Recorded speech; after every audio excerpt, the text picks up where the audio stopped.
2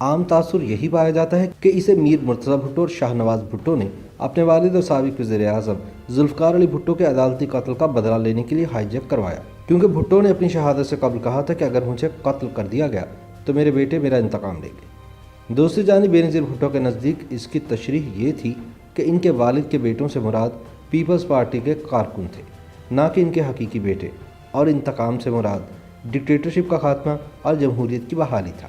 اسی طرح میر مرتضی بھٹو کی بیٹی فاطمہ بھٹو اپنی کتاب میں لکھتی ہیں کہ پاکستانی طیارہ اغوا کرنے والے ہائی جیکرز دراصل ضیاء الحق کی خفیہ ایجنسیوں کے ایجنٹ تھے، اور اس واقعے سے پیپلز پارٹی کو فائدے کی بجائے الٹا نقصان پہنچا اور ضیاء الحق کی فوجی جنتا مزید مضبوط ہوئی۔ آج سے تقریباً 40 سال قبل سن 1981 میں پیش آئے اس واقعے سے نہ صرف فوجی آمریت کے خلاف جمہوری جدوجہد کو زبردست نقصان پہنچا، بلکہ پیپلز پارٹی کو بھی خسارہ اٹھانا پڑا۔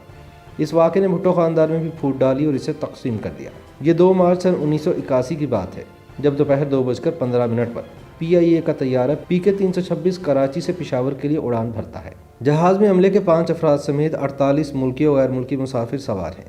میاں والی کے اوپر پرواز کے دوران 3 نوجوان اپنی سیٹوں سے اٹھتے ہیں اور کاکپٹ میں گھس کر اسلحے کے زور پر پائلٹ کو جہاز کا رخ موڑنے پر مجبور کر دیتے ہیں۔ یوں شام 5 بجے جہاز افغان دارالحکومت کابل کے ہوائی اڈے پر اتار لیا جاتا ہے۔ طیارے کی ہائی جیکنگ کی خبر اگلے دن عالمی میڈیا کی شہ سرخیوں میں نمایاں تھی۔ اغوا کاروں کی شناخت از ذوالفقار اور پیپلز اسٹوڈنٹ فیڈریشن سے وابستہ 3 نوجوانوں کے طور پر کرائی گئی۔ سلام اللہ ٹیپو، ناصر جمال اور ارشد شیرازی نے مسافروں کی رہائی کے بدلے ملک کے مختلف جیلوں میں قید پیپلز پارٹی کے 54 سیاسی قیدیوں کی رہائی کا مطالبہ کیا۔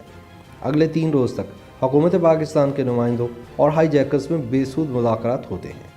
طیارے کے مسافروں میں کیپٹن طارق رحیم بھی شامل تھے، جنہیں اغوا کنندگان نے جنرل رحیم الدین کا بیٹا ہونے کے شبے میں قتل کر دیا۔ اس قتل کے بعد کسی ممکنہ ری ایکشن کے خدشے کے پیش نظر 7 مارچ کی صبح جہاز نے مسافروں سمیت شام کے دارالحکومت دمشق کا رخ کیا۔ یاد رہے کہ ضیاء دور میں بھٹو حکومت کے خاتمے کے بعد احتجاجی مظاہروں کی پاداش میں پیپلز پارٹی کے کئی رہنما مختلف جیلوں میں قید تھے، جن میں سابق وفاقی وزیر ڈاکٹر غلام حسین، سید اقبال حیدر، میاں محمود قصوری اور سلمان تاثیر شامل تھے۔ دلچسپ بات یہ ہے کہ فلم سٹار محمد علی اور حبیب بھی سیاسی قید کاٹ رہے تھے۔ بہرحال اس ہائی جیکنگ کے بعد عالمی میڈیا میں بھٹو کے بیٹوں مرتضی اور شاہ نواز بھٹو کے نام کی گونج پھر سنائی دینے لگی، لیکن پیپلز پارٹی کی تب کی قیادت یعنی نصرت بھٹو اور بینظیر بھٹو نے ہائی جیکرز اور ذوالفقار نامی تنظیم سے مکمل لا تعلقی کا اعلان کیا۔ بالآخر 12 مارچ کو حکومت نے جہاز کے مسافروں کی رہائی کے بدلے 54 پاکستانی قیدیوں کو آزاد کرنے کا فیصلہ کیا۔ ان 54 سیاسی قیدیوں کو ایک خصوصی طیارے کے ذریعے 15 مارچ کو پاکستان سے شام بھیج دیا گیا۔ ان قیدیوں میں سابق وفاقی وزیر ڈاکٹر غلام حسین بھی شامل تھے۔ غلام حسین کہتے ہیں کہ سیاسی قیدیوں کو زبردستی شام بھیجا گیا کیونکہ ہم لوگ ہائی جیکنگ کے نتیجے میں رہا ہونے کو تیار نہیں تھے۔ ان کا کہنا تھا کہ چونکہ اغوا شدہ طیارے کے مسافروں میں امریکی باشندے بھی شامل تھے، اس لیے ضیاء حکومت نے دباؤ میں آ کر ہمیں شام بھجوا دیا۔ رہا ہونے والے سیاسی قیدیوں میں سے ایک طالب علم رہنما آصف بٹ بھی ہیں۔ آصف بٹ کہتے ہیں کہ وہ اور دیگر افراد 25 دن تک دمشق کے ایک 5 اسٹار ہوٹل میں مقیم رہے، جہاں مستقبل کے لاہ عمل اور جدوجہد کے طریقہ پر اختلاف نے انہیں 2 حصوں میں تقسیم کر دیا۔ از ذوالفقار کے ساتھ مل کر ضیاء الحق کی حکومت کے خلاف عسکری جدوجہد کے لیے رضامند 28 لوگوں نے افغان دارالحکومت کابل کا رخ کیا، جبکہ باقیوں نے سیاسی پناہ کے لیے یورپ کا انتخاب کیا۔ یاد رہے کہ کابل جانے والوں میں آصف بٹ، ارشد اعوان، لالا اسد پٹھان اور طارق بشیر چیمہ شامل تھے۔ آصف بٹ کے مطابق انہیں شامی پاسپورٹ براستہ ہندوستان کابل لے جایا گیا۔ آصف بٹ کی کتاب کے مطابق ضیاء الحق کے طیارے پر سام 6 میزائل سے حملے کا ٹاسک آصف بٹ، ارشد اعوان اور اعظم چودھری کو دیا گیا۔ جسٹس مولوی مشتاق حسین کو نشانہ بنانے کے لیے لالا اسد پٹھان کا انتخاب ہوا۔ اس مقصد کے لیے آصف بٹ، طارق بشیر چیمہ اور اسد پٹھان خفیہ طریقے سے پاکستان میں داخل ہوئے، لیکن بعد ازاں طارق بشیر چیمہ نے چودھری ظہور الہی کے ذریعے سرنڈر کر کے خود کو حکومت کے حوالے کر دیا، اور اسی لیے وہ آج دن تک گجرات کے چودھریوں کے ساتھ ہیں اور اس وقت مسلم لیگ کاف کے سیکرٹری جنرل بھی ہیں۔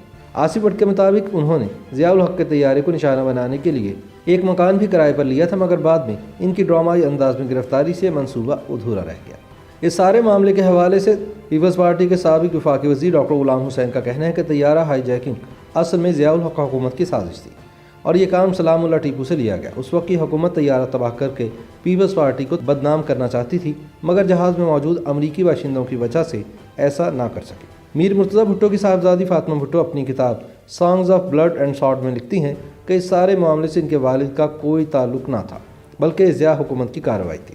فاطمہ بھٹو کے مطابق ہائی جیکرز خفیہ ایجنسیوں کے ایجنٹس تھے، تاہم اس واقعے سے نقصان پیپلز پارٹی کا ہوا اور ضیاء حکومت مزید مضبوط ہوئی۔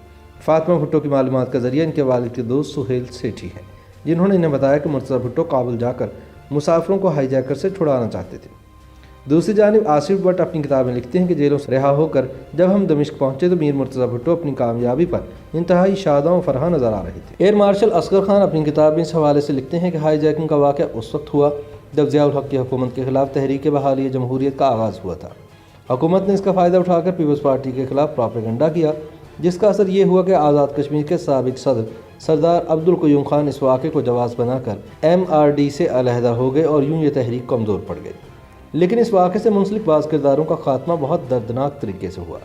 طیارے کے ہائی جیکرز میں سے ایک سلام اللہ ٹیپو کو بعد ازاں افغان حکومت نے فائرنگ اسکواڈ کے ذریعے موت کے گھاٹ اتار دیا۔ پرویز سنواری آپس کی لڑائی میں قتل ہوئے، لالا اسد پٹھان کراچی میں پولیس کا نشانہ بنے، عبدالرزاق جھنا، عثمان غنی اور ادریس توتی مختلف الزامات میں ضیاء دور میں پھانسی پر چڑھا دیے گئے۔ ذوالفقار علی بھٹو کے سابق مشیر راجہ انور کو خفیہ ایجنسیوں کا ایجنٹ ہونے اور ان کے قتل کی سازش کے شبے میں افغان حکومت کے حوالے کر دیا گیا۔ انہوں نے پل چرخی جیل کے اذیتناک واقعات کا ذکر اپنی کتاب میں بھی کیا ہے۔ پیپلز پارٹی کے برسر اقتدار آنے پر ڈاکٹر غلام حسین وطن واپس لوٹا، جبکہ آصف بٹ کو بھی جیل سے رہائی مل گئی۔